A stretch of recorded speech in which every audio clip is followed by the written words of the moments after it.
انسان د مرګ نه د بچ کېدو ناکام کوشش خو کوي، خو د جهنم نه د بچ کېدو کامیاب کوشش دی هیڅ کله نه کوي. ځکه دا مرګ یو داسې څیز دی چې دا بالکل حقیقت دی او دا د الله رب العزت یو داسې فیصله ده چې دا یوازې مسلمانان نه، دا هغه خلک هم مني کم خلک چې د الله رب العزت د ذات نه منکر دي، الله رب العزت نه مني، د الله رب العزت نظام نه مني، هغې هم دا مني چې یاره مرګ یو داسې حقیقت دی چې دا راتلونکی دی. او د مرګ دا ذائقه قرآن فرمایي، قرآن وایي، الله رب العزت فرمایي کل نفس ذائقة الموت، هر یو سا اغستونکی، هر یو نفس به د مرګ دا ذائقه چې دی دا به داسې کي. نو لہذا موږ او تاسو که هر څومره کوشش وکړو خو د مرګ نه خلاصی نشته دی. مرګ یو ورځ راتلونکی دی. اذا جاء اجلهم لا یستأخرون ساعة ولا یستقدمون. کله چې زموږ او ستاسو وخت پوره شي، بیا دغه وخت د مرګ وخت چې کله پوره شي نو دا نه یو ساعت رستو کېږي او نه یو ساعت مخکې کېږي. په کم ځای، په کمه خاوره او په کم وخت او په کم مکان کې چې زموږ او ستاسو مرګ لیکلی شوی هغه ځای ته به مونږ خپله ځان رسوو. نو لہذا د مرګ نه د بچ کېدو ناکام کوشش مه کوئ، خو البته یو خبره ده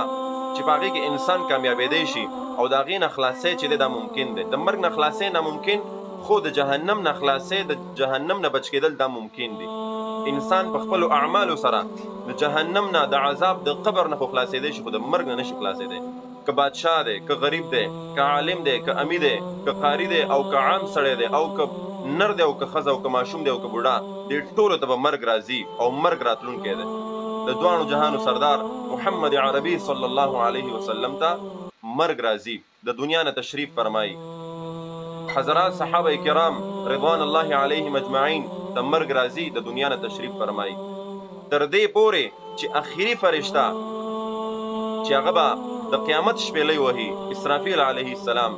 یو وخت به داسې راځي چې اسرافیل علیه السلام، عزرائیل علیه السلام دغې فرشتو ته، عالم کې د مرګ فرشتې دي چې هغه به روح قبض کوي، هغې نه به هم چې دی روح واغستلی شي. دا مرګ یو داسې حقیقت دی. نو لہذا مسلمانانو ورونو، زمونږ او ستاسو کامیابي په دې کې ده چې د مرګ نه د خلاصي کوشش ونه کړو، بلکې د جهنم د مرګ نه بعد چې کوم حالات شروع کېدونکي دي د هغې تیاری وکړو. د هغې نه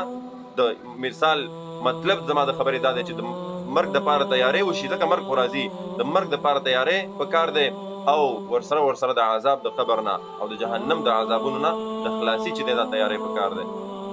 مرګ یو داسې حقیقت دی، ما تاسو چې څنګه مخکې وویلې چې دا په کم ځای کې ستا لیکلی شوي ته به هغه ځای ته خپله ځان رسوي. موږ تاسو وایو که نه فلاني سړي اکسیډنټ وکړو، فلاني وویشتو، فلاني دا وشو، فلاني دا، نه، د ده پوره د دغه ځای نه وه،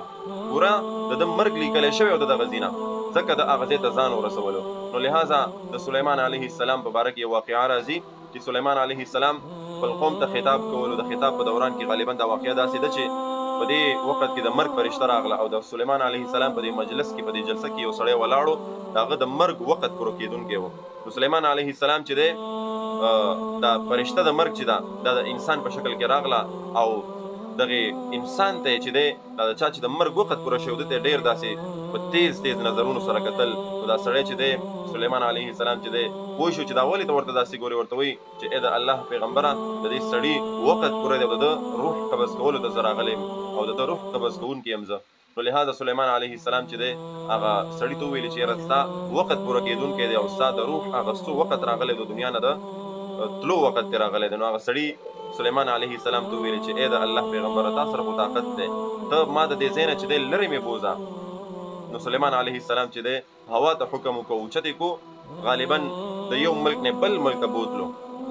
څنګه چې د هغه ملک باندې قدم کېښودو همغه ځای کې ورته د مرګ فرشته دوباره حاضره شوه او ورته وایي چې ستا د مرګ ځای چې دی هغه مکان چې دی هغه دغه ځای لیکلی شوی ما سره. سلیمان علیه السلام ته دغه فرشته فرمایي چې زه کله الله رب العزت د دې سړي د روح قبض کولو دپاره راولېږلم نو زه ډېره حیرانه شوم، ځکه چې دا